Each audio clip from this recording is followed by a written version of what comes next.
So Marques, Marques Brownlee, one of the world's most renowned and respected tech reviewers, in his annual Smartphone Awards video proclaimed the OnePlus 7 Pro as the phone of the year or of 2019. And having had access to the iPhone 11 and the 11 Pro and the Note 10 and the Galaxy Fold and a bunch of other amazing smartphones launched last year, I gotta say, looking back at this, I don't think he's wrong. And today I want to have some real unscripted talk about why I think the OnePlus 7 Pro is such an amazing phone and a great value as of 2020. So I have no prepared script for this video today. It's going to be somewhat of a stream of consciousness, really, so it's going to be a little all over the place, but trust me, I have a lot of good things to say about this phone, genuine things at that. So I had not had this charged for about a month. I updated it to Android 10, used it for a minute, and then just kind of put it to the side because I really haven't been covering it since then, but I booted this up the other day. I charged it. I was like, oh no, I hope the battery isn't dead or something.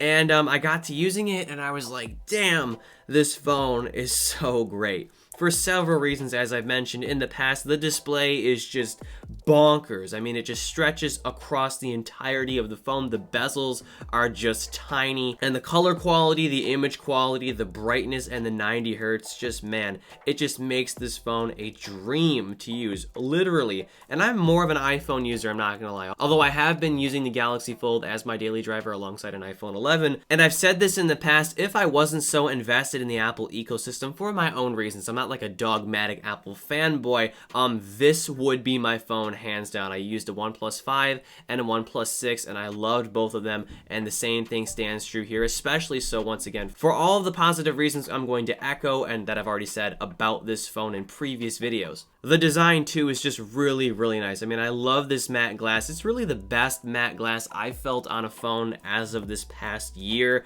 I don't really like the one on the iPhone 11 Pro Max, and now that I think of it, the Pixel 4's matte glass pales in comparison to the one here on this phone. This just feels amazing, and I love this gorgeous nebula blue color. I'm so happy that I got it because this is no longer being sold new, at least from OnePlus itself. The buttons are tactile. We have a mute toggle switch, a physical one, and the sides are nice and glossy, and I am truthfully a fan of the side curve. Although it does cause some accidental triggers and it's a little bit harder to hold because of it, it makes this phone really nice to interact with. I love scrolling from side to side. It's just a nice slope, and I think it's better than that of like the Mate 30 Pro, which goes all the way down the side. But yeah, I do enjoy it. Part of me wishes this phone was flat like the 7T, but at the same time it does make it look unique. And they also did a fantastic job with the speakers in here for media consumption. It's great. I was going through my Spotify playlist the other day and today, and I was really wowed by the sound quality. And I'll play a little quick something here, non-copyrighted of course.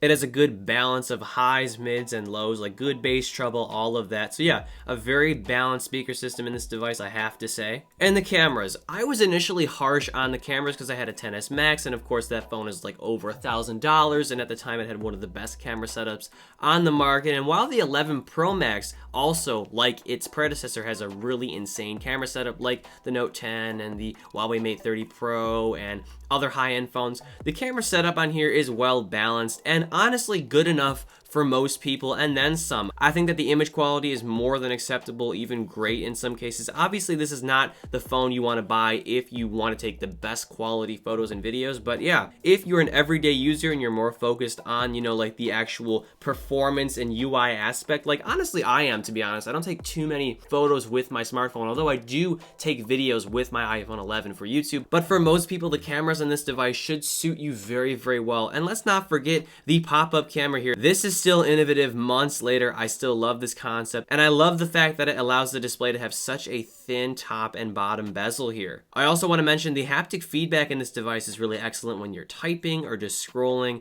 It feels physical, it doesn't feel like a vibration, and it's very reminiscent of the Google Pixel phones and of course Apple's iPhones. And of course, we have to mention specs in here. We do not have the Snapdragon 855 Plus, unfortunately, but we do have the 855, which is nearly as powerful as it. And once again, in everyday tasks, it'll just blow you away and really push the amazing 90 hertz experience, no problem. You also get 6 to 12 gigabytes of RAM, depending on what version you buy. And let's just talk about the price.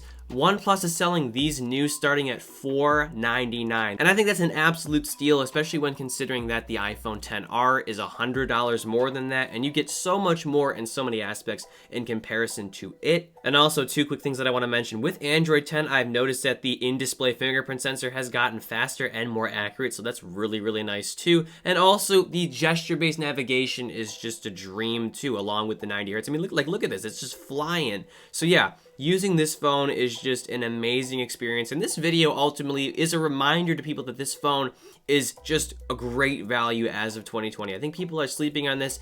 If you can pick one up, used or new, do it. It's worth the money. For $500, even if it's the 128 gig, 6 gig model, this is just a bargain, and I highly recommend this phone, even if you are considering buying the 7T. In so many ways, this is better because of its display, because it has no notch. I think the camera design doesn't look like ass. The one on the 7T is just so weird. Warp charging is just, it just blows your mind. If you've never used proper fast charging, you will love it. It changes the way you use your smartphones. So yeah, I highly recommend picking up this phone if you're looking into OnePlus, even over the 7T. Of course, watch some other comparisons from other creators if you want the full picture. But yeah, this is a great phone. I've been sleeping on it, and I do plan on using it a lot more than I have been. And that about wraps things up. I hope this video was helpful. Once again, I'd really appreciate it if you leave a like on this video, comment if you have any questions, suggestions, or opinions, and subscribe for more content like this. Expect a Surface Laptop 3 versus MacBook Pro 13-inch video coming tomorrow or very soon. We'll see if I can finish it in time. It's going to be a massive video, but I cannot wait to share that with you. And as always, I'm Noah, and I will catch you all in the next one.